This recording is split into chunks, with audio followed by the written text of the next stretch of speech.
Magandang araw, Malacanang Press Corps. Ang utos ng Pangulo, siguruhing lahat ng public schools ay konektado upang makasabay ang mga estudyante at guro sa makabagong paaralan at paraan ng pag-aaral. Personal na binisita ni Pangulong Ferdinand R. Marcos Jr. ngayong umaga ang Camul Elementary School sa Zamboanga del Norte. Namahagi ang Pangulo ng isang malaking TV na may interactive display na parang isang blackboard kung saan pwedeng manood at magkaroon ng interaksyon ang mga bata habang inaaral ang kanilang lessons sa school. Magkakabit din ng internet sa eskwelahan upang mas mapapadali ng mga guro ang paggawa ng kanilang lesson plan, paghahanap ng mga teaching materials, at pagsasaliksik sa mga bagong kaalaman. Malaking bagay din ang mabilis na internet connection para sa mga estudyante upang mas mapabilis ang paggawa ng kanilang mga assignments at projects na siyang magiging susi upang lahat ng mga batang Pilipino ay nakakasabay sa teknolohiya. Panawagan naman ni Pangulong Marcos Jr. sa mga guro at prinsipal na alagaan ang mga kagamitan na ipinagkaloob ng pamahalaan at tiyakin na napapakinabangan ito ng lahat ng mga estudyante at guro.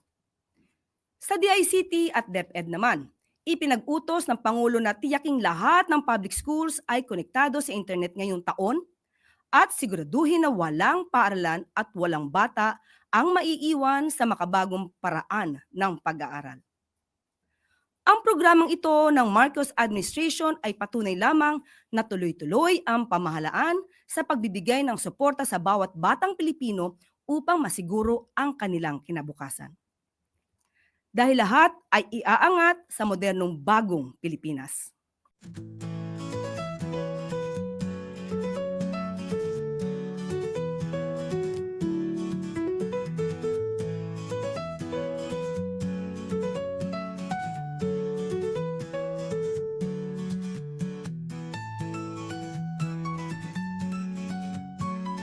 Kaninang umaga ay nagsagawa ng pre-departure briefing si Department of Foreign Affairs Assistant Secretary Evangeline Jimenez Ducroc tungkol sa paparating na state visit ng Pangulo sa India.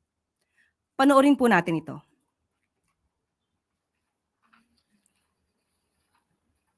And good morning to our friends from the Malacanang Press Corps. We wish to thank the Office of the Press Secretary for inviting us to this briefing. As previously announced po, President Ferdinand R. Marcos Jr. will embark on a state visit to India from August 4 to August 8, 2025, upon the invitation of Indian Prime Minister Narendra Modi, whose invitation was conveyed in his Independence Day letter to President Marcos last year. This visit is also part of the year-long celebration of the 75th anniversary of diplomatic relations between the Philippines and India, which commenced in November 2024. The purpose of this visit is to further strengthen the Philippines-India partnership, to proactively engage India in all aspects of the relations, and seize opportunities for greater security, economic, science and technology, and people-to-people cooperation. We recognize the economic and strategic potentials of India, and we hope to open up possibilities for the future. Highlights of the President's visit include stops in New Delhi and Bangalore. In New Delhi, the President will call on the President of India, Her Excellency President Murmu, have a bilateral meeting with the Prime Minister of India, the Honorable His Excellency Narendra Modi, and he will meet with the President of the Bharatiya Janata Party, BJP, and Chair and Minister of Health and Family Welfare, Jagat Prakash Nada. The BJP leads the National Democratic Alliance and is the ruling and largest political party in India. The president will hold two business events, one in New Delhi and a second one in Bangalore, which is also known as India's Silicon Valley. Several Indian CEOs have requested to meet with the president, a number of whose companies are in active preparations to enter the Philippine market as investors. In his bilateral meeting with PM Modi, the two leaders will discuss closer cooperation in economic, defense and security, political cooperation, trade, investment and economic cooperation, and how to further invigorate people to people exchanges. They are also expected to exchange views on regional and international issues of common concern. The president will have a very tight schedule in India. Following is a rundown of some of his meetings and engagements. He will arrive in New Delhi in the afternoon of the 4th of August, and he will immediately meet with the Filipino community on the day of his arrival. The next day, he will have all official events related to his state visit. In the succeeding days, he will participate in business events, meet with the Indian media, deliver a foreign policy address at the Observer Research Foundation. In Bangalore, he will again participate in business events. His visit will wrap up with a kapihan with the media before he leaves for Manila. The president's delegation will include Secretary of Foreign Affairs Maria Teresa Lazaro, Secretary of National Defense Gilberto Teodoro Jr., Secretary of Trade and Industry Cristina Roque, Special Assistant to the President for Investment and Economic Affairs Frederick Go, and several other cabinet ministers. I'm now ready to take your questions. Thank you. First question from Kath Valente, Manila Times. Ay, good morning po, ma'am. Ma'am, pwede po malaman kung ano yung mga possible agreements na mapipirmahan during the visit of the President? Ano po yung mga areas of cooperation? As we earlier said po, the areas of cooperation actually are very wide-ranging, but we look forward to expanding them even more. We have, I think, upwards of six agreements to be concluded. Though the working day is not yet over, so we expect, I think, more to come online. These agreements would cover. Sandali lang po.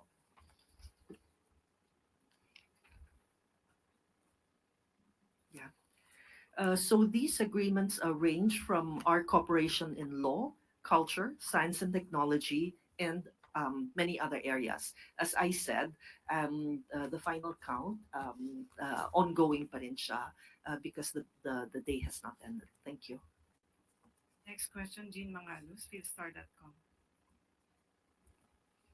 Morning. So the Philippines has purchased several sets of the BrahMos missiles from India, and India has also joined us for maritime patrols in the West Philippine Sea. So is the president expected to make any more defense agreements like this in India? If you are referring to defense procurements po, we would defer this question to the DND because this is under their mandate. Part of our ongoing relationship with India is in maritime cooperation activities. So we look forward to expanding these, deepening our relationships and expanding our areas of cooperation. Thank you. A quick follow-up: is a reciprocal access agreement possible in India? There are no talks to this on this matter for now. Next question, Eden Santos, Net25. Hi.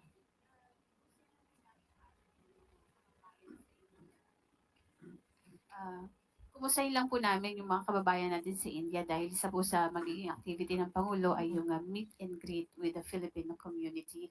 May we know po ilan yung ating mga kababayan doon, ilang Pilipino, ano-ano pong mga profession meron itong ating mga kababayan at ano po yung kanilang ambag para sa ating ekonomiya at the same time po sa India, paano sila nakakatulong. Thank you po for your question. Yung meet and greet po, I think we expect around 200 Filipinos, largely concentrated in New Delhi. For the total number of Filipinos, according to our official submission to Congress, there are approximately 1,356 registered Filipinos in India. I think a number of them are married to Indian nationals, as well as practicing professionals in India. Thank you. More questions? Jean Mangalus, philstar.com. A quick follow-up: is a free trade agreement in the talks? I think we already have. I think there are ongoing talks for the ASEAN India Trade in Goods Agreement. No, I think this has been, if I'm not mistaken, this already has been concluded.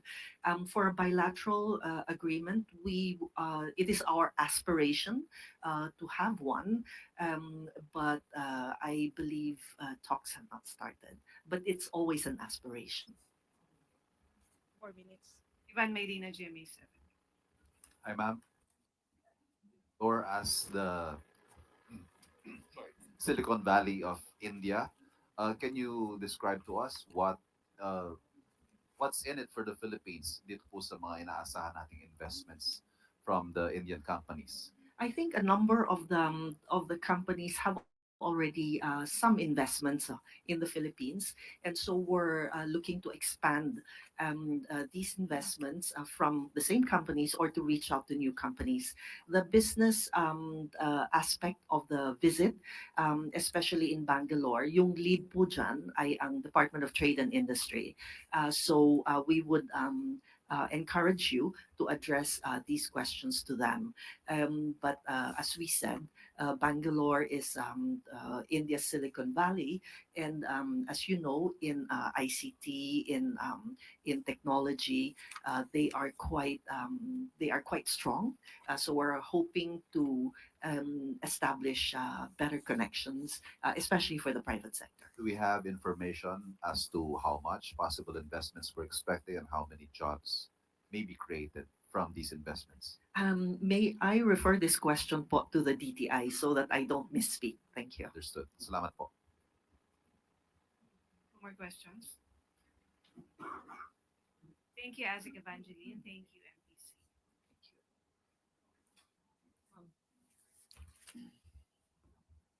Maraming salamat po kay Assistant Secretary Evangeline Jimenez Lucroc ng DFA. At maaari na po akong tumanggap ng inyong mga katanungan. Unang tanong mula kay Eden Santos, Net25.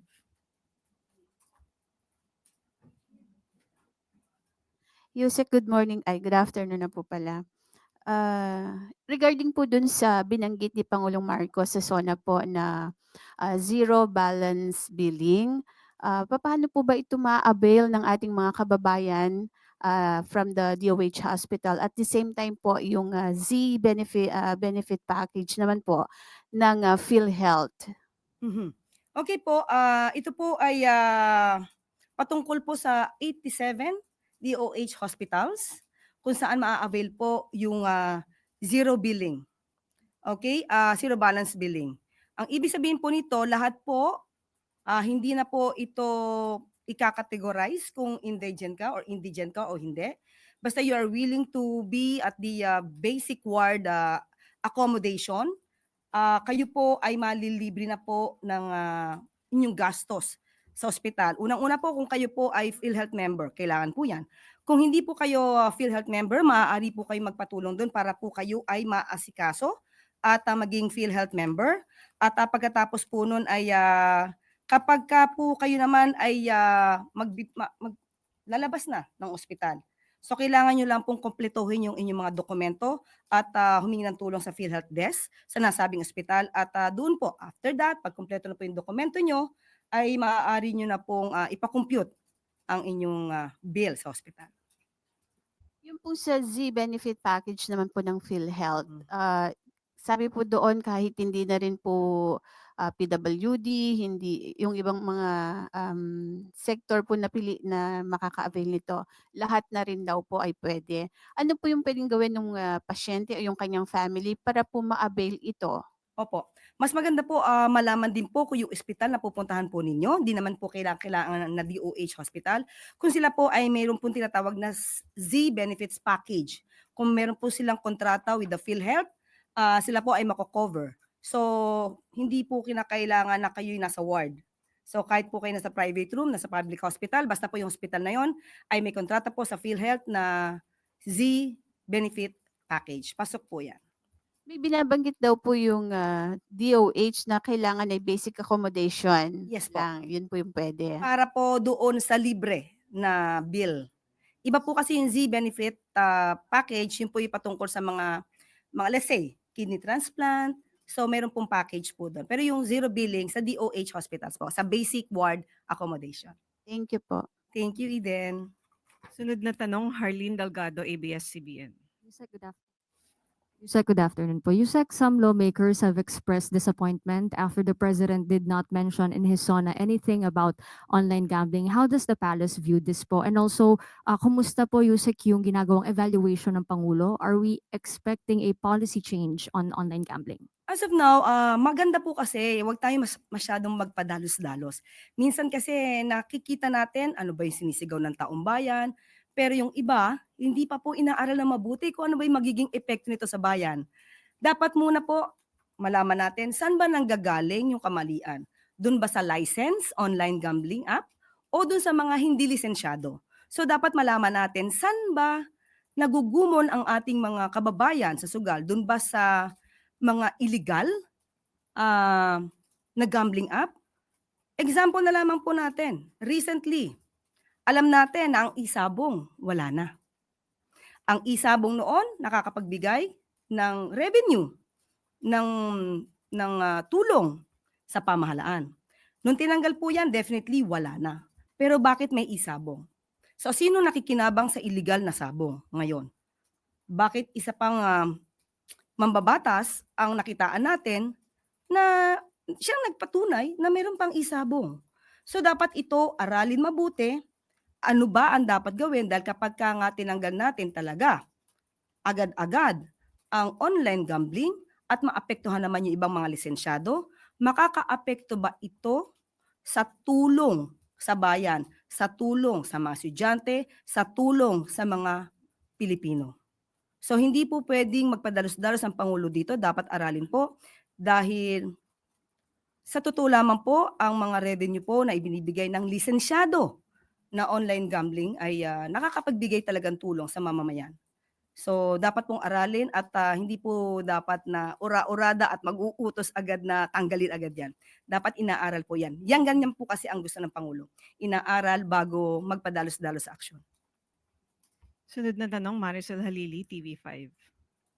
Magandang hapon po, Yusek. Yusek, may lumabas po na panibagong Okta research yesterday showing na tumaas yung trust ratings ni Pangulong Bongbong Marcos. Where do you think we can attribute this improvement on numbers? Unang-una, malamang po nakikita na po ng taong bayan kung ano po talaga ang ginagawang trabaho ng Pangulo. At nakakatuwa at nakikita na po nila kung gaano po kasibang Pangulo para sa taong bayan at para sa bayan. Ngunit sasabihin po natin, muli, ang Pangulo po ay hindi maapektuhan ng anumang numero. Pero syempre po, ito ikinagagalak. At kung tumataas man po ang approval at trust rating ng Pangulo ay nakakatuwa po ito dahil nakikita na lang nagtatrabaho. Mas mahirap po kasi na bumababa ang rating pero nagtatrabaho. Pero mas mabigat yung hindi nagtatrabaho pero tumataas ang rating. Sino pong nire-refer niyo, ma'am? Kung sino po yung hindi nagtatrabaho ng mga public officials, siguro po kung mataas ang rating nila, wow. But do you think, do you see a more effective messaging now considering that there's an improvement on the numbers of the president? Yes, I think so. Kasi po, mas nakikita ngayon ng mga kababayan natin kung saan nagpupunta ang Pangulo. Kasi noon po ay hindi ito masyadong na inaipapakita marahil ng Pangulo dahil siya po ay trabaho lang ng trabaho, hindi siya masyadong partikular kung nakikita ba ito ng taong bayan. But with this, kailangan po talaga makita ng taong bayan para malaman nila at ma-differentiate nila yung taong nagtatrabaho at yung nagbabakasyon lang. Sunod na tanong, Jean Mangalos, philstar.com. Hi, good afternoon. Senate President Escudero said that President Marcos could not expect an unchanged budget since Congress has the power of the purse. And secretaries themselves would ask lawmakers to make changes in the budget process. So can the palace elaborate on President Marcos's warning to lawmakers about the budget? Unang-una po, pinaghihirapan po na makagawa ng budget para sa National Expenditure Program. Ito'y inaaral, katulad nung binanggit po ni Secretary Amena Pangandaman, na hindi po to biro-biro sa pagsasagawa po nito, iniisa-isa po ito kasama ang Pangulo at lahat ng mga cabinet secretaries. At kung ano man po ang nabuo dito, ibig sabihin po, iyan po ang dapat na paglaanan ng pondo. Hindi po dapat abusuhin yung sinasabing power of the purse at maraming magkaroon kung meron man mga insertions at hindi mapapakinabangan na tunay ng taong bayan. Yan lamang po ang gusto ng Pangulo. Kaya gusto niya po maging malinis ang budget at hanggat maaari yung BICAM conference with regard to the conference dito sa budget, 2026 budget, ay bukas sa publiko. So is it more accurate to say that the president would veto a budget with anomalous insertions or changes made during the BICAM? Depende po yan sa pag-aaral. Kung mga insertion po na ito ay masasabi naman po natin na may kabuluhan, malamang po ay hindi ma-veto. Pero pag nakikita po nila na wala naman po itong pagpupuntahan at maaaring madala lamang sa pang-aabuso, hindi po mag-aatubili ang Pangulo na ito ay i-veto. Last question, has the president considered the possible consequences of a reenacted budget? Alam po niya yan, kaya po niya sinabi. Pero malamang magsasakripisyo po yan para lamang po makita ng taong bayan na hindi dapat abusuhin ang pondo ng bayan.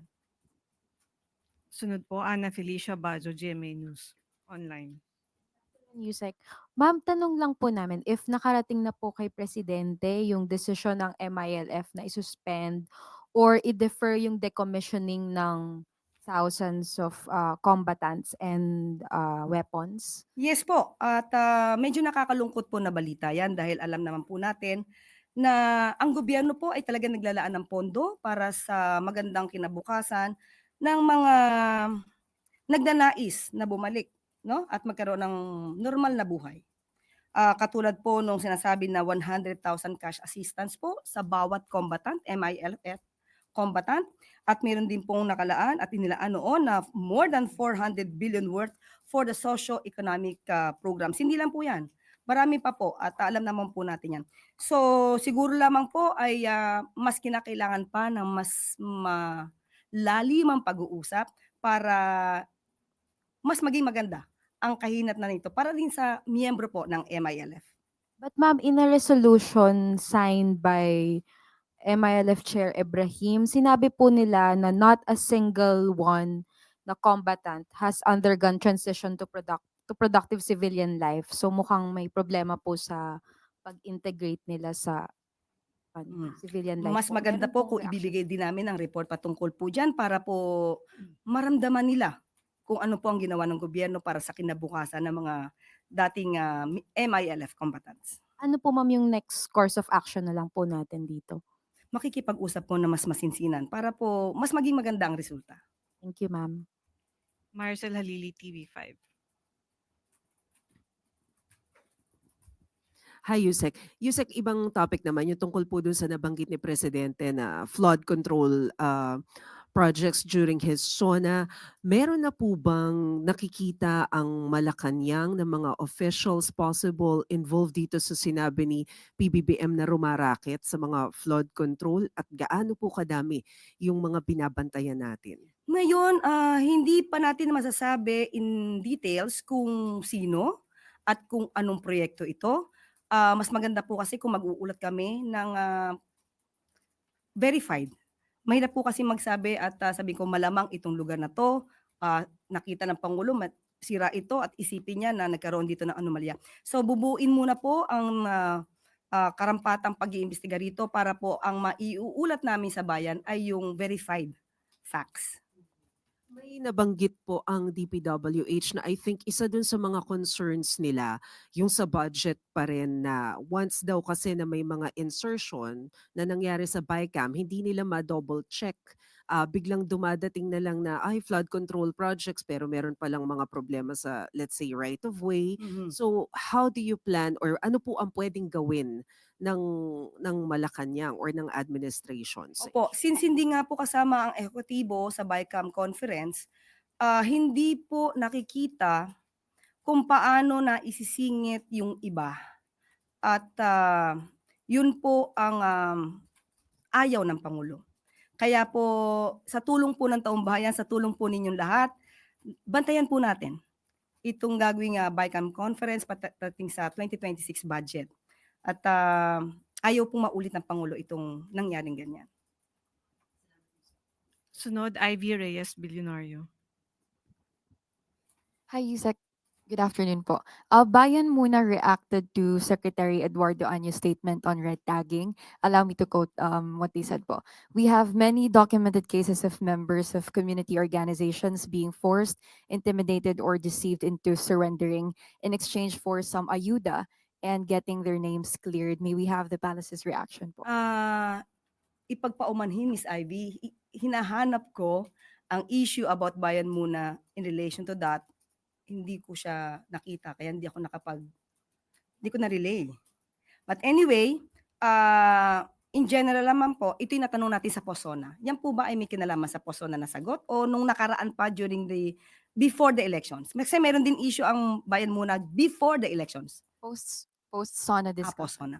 Okay, naitanong po kasi natin yan dahil nga po, yan nga po yung nadidinig natin na meron pa nirereklamo tungkol sa red tagging. So sinagot naman po na maayos ito ni Secretary Anyo, pero ang pagtanong po na yun ay para ipaalam din po sa NSC at sa liderato ng NTF-ELCAC na hindi po nararapat ang anumang aksyon ng red tagging dahil ito rin po ay ipinagbabawal ayon sa desisyon ng Supreme Court. Sunod tanong, Harley Valbuena, PTV4. Hi, good afternoon, Yusek. Good afternoon. Both COMELEC Chairman George Garcia and DILG Secretary John Vic Remulla said that the President is expected to sign anytime soon the bill postponing the barangay and Sangguniang Kabataan elections. So can you confirm this, Yusek? Okay, kung di ako nagkakamali, parang August 14 na pinaka-deadline. So hintayin na lamang po natin kung ano po ang magiging action ng Pangulo patungkol po dito sa bill na yan. So just in case po kasi nag-commence na yung voter registration for BSKE. So bago mag-lapse yung 10-day period sa registration, kailangan pong maihabol if ever isa-sign ng Pangulo. Opo, gagawin po ng Pangulo yan. Alvin Baltasar, Radyo Pilipinas.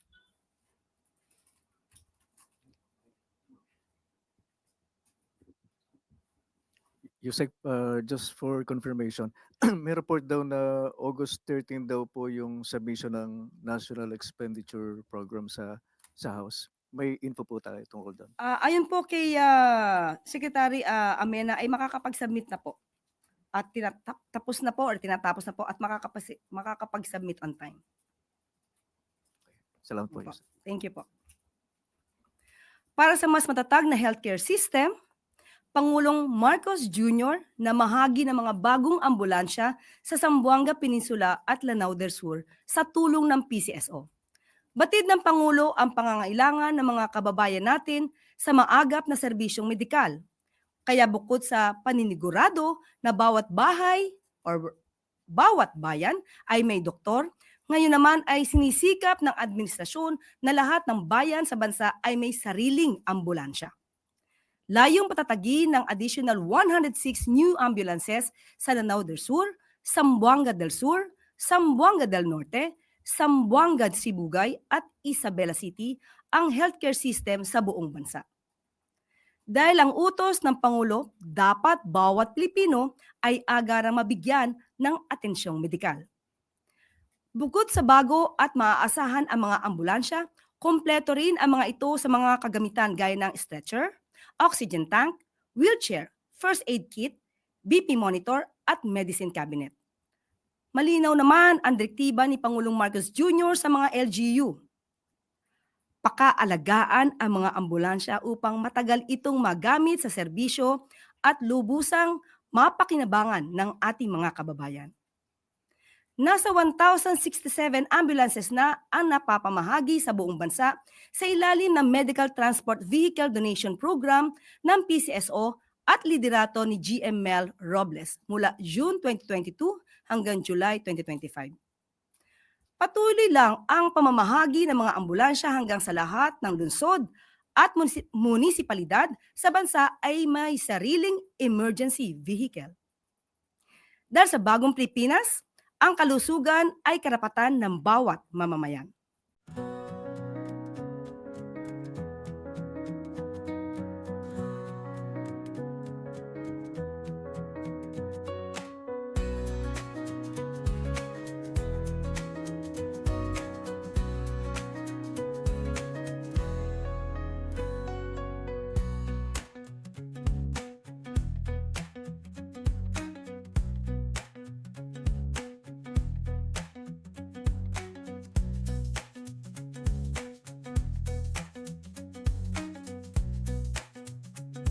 At bago tayo magtapos, sa ilalim ng administrasyon ni President Ferdinand R. Marcos Jr., nalagpasan ng Bureau of Customs o BOC ang kanilang Development Budget Coordination Committee o DBCC target para sa buwan ng Hulyo. Sa record ng BOC, umabot sa 84.5 billion pesos ang kanilang DBCC collection for July. Nalampasan ng ahensya ang target nito nang umabot ang kanilang koleksyon sa 100.2%. Sa madaling salita ay nasa 140 million pesos ang surplus collection ng ahensya kumpara sa 84.4 billion target nito para sa June 2025. Ang 84.5 billion pesos collection nitong July ay mas mataas din sa nakolekta ng BOC kumpara noong June na umabot sa 77 billion pesos. Mas mataas din dito sa July 2024 collection na 80.4 billion pesos. Sa tala ng Bureau of Customs, ito na ang pinakamataas na koleksyon sa loob ng isang buwan ngayon 2025. Sa year-on-year growth, umabot sa 5.2% na significantly higher sa 1.2% growth sa unang semester ng taon. Ito'y sa kabila ng isang linggong suspensyon ng trabaho.